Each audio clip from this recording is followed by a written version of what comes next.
La miséricorde de Dieu vient à ta portée. La miséricorde de Dieu vient te toucher.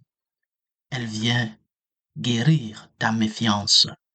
Écoutons la parole du Seigneur de ce vendredi de la 13e semaine du temps ordinaire où nous célébrons la fête de l'apôtre Thomas.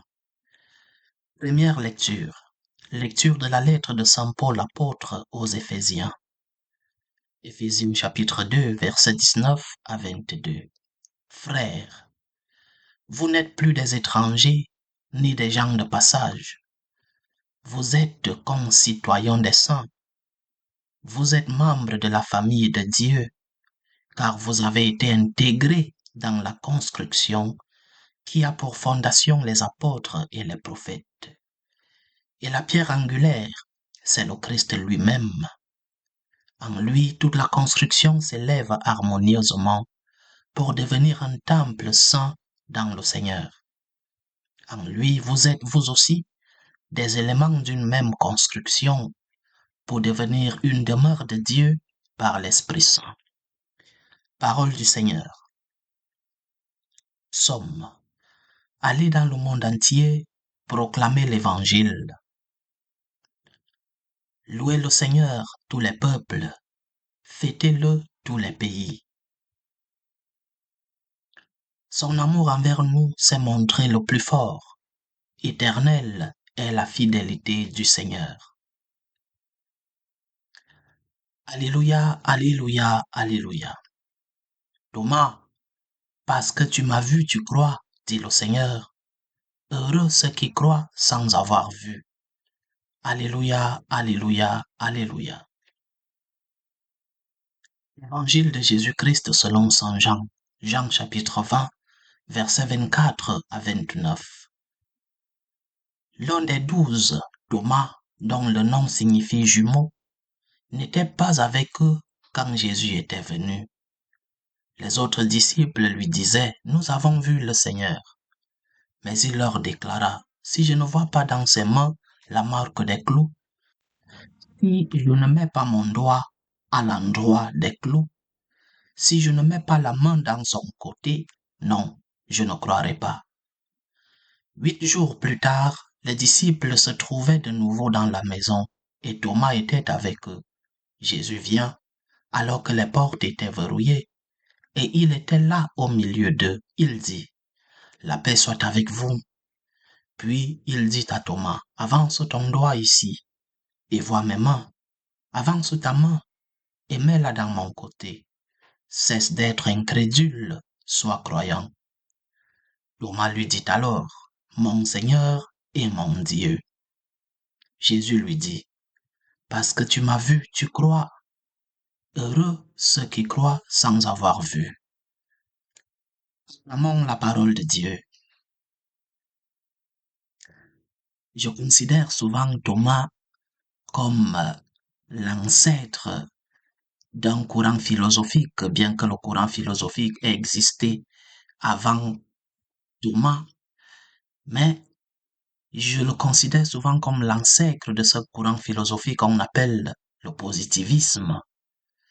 C'est ceux-là qui veulent tout mettre dans une étude scientifique. C'est ceux-là qui veulent tout mettre et étudier tout dans les laboratoires. Si je ne vois pas, je ne crois pas. Le positivisme des temps modernes a été créé, fondé par Auguste Comte au XIXe siècle. Et ce courant affirme que seules les connaissances issues de l'observation et de la méthode scientifique sont valides. Donc, tout ce qui est sensible, tout ce qu'on voit, tout ce qu'on touche, c'est cela la vérité. Le reste, ce sont des spéculations. Et donc, Thomas voulait voir, Thomas voulait toucher. Il est donc, pour moi, l'ancêtre du positivisme. Maintenant, l'évangile que nous avons écouté est un évangile réconfortant pour nous tous. La fête que nous célébrons, c'est une fête qui nous comble de consolation. Parce que cet évangile nous permet de comprendre que dans le dessein de Dieu, même nos péchés, même nos faiblesses et même nos résistances. Dieu est capable de les surmonter. Et Dieu est capable de faire de nos péchés, de nos faiblesses, de nos résistances, un levier pour la grâce et la vertu. Thomas avait cette tendance à l'incrédulité, cette tendance à dire, si je ne crois pas, je ne vois pas. Tandis, videre et tangere, hein, comme fondement, comme principe pour se sentir en sécurité. Je me sens en sécurité avec ce que je vois. Je me sens en sécurité avec ce que je touche. Pour tout le reste, je nourris de la méfiance. Si je n'ai pas vu, si je n'ai pas touché, je suis méfiant. Et ce cœur de Thomas, cette tendance à l'incrédulité est guérie en touchant le Christ. Le Christ se laisse toucher. C'est la miséricorde de Dieu qui se met à notre portée. C'est la miséricorde de Dieu qui, en nous permettant de le toucher, vient guérir notre méfiance. Et l'on honte de la méfiance qu'on a eue avant. Je n'ai pas fait confiance. Je n'ai pas cru.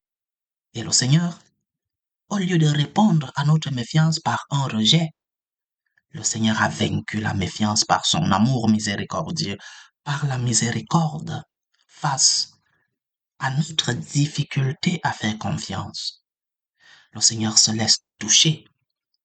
Et alors, il accomplit le grand miracle qui consiste à transformer l'incrédule en croyant.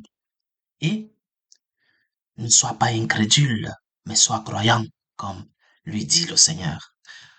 Ce miracle, chers frères et sœurs, ce miracle de la conversion vient transformer nos cœurs, que nous puissions passer de l'incrédulité en croyant, que nous puissions passer de positivistes en croyant, parce que oui, la vérité est dans ce que nous voyons, dans ce que nous touchons. Mais la vérité est plus que ce que nous voyons. La vérité est plus que ce que nous pouvons toucher. La vérité, c'est le Christ lui-même qui vient toucher nos cœurs. Au nom du Père et du Fils et du Saint-Esprit. Amen.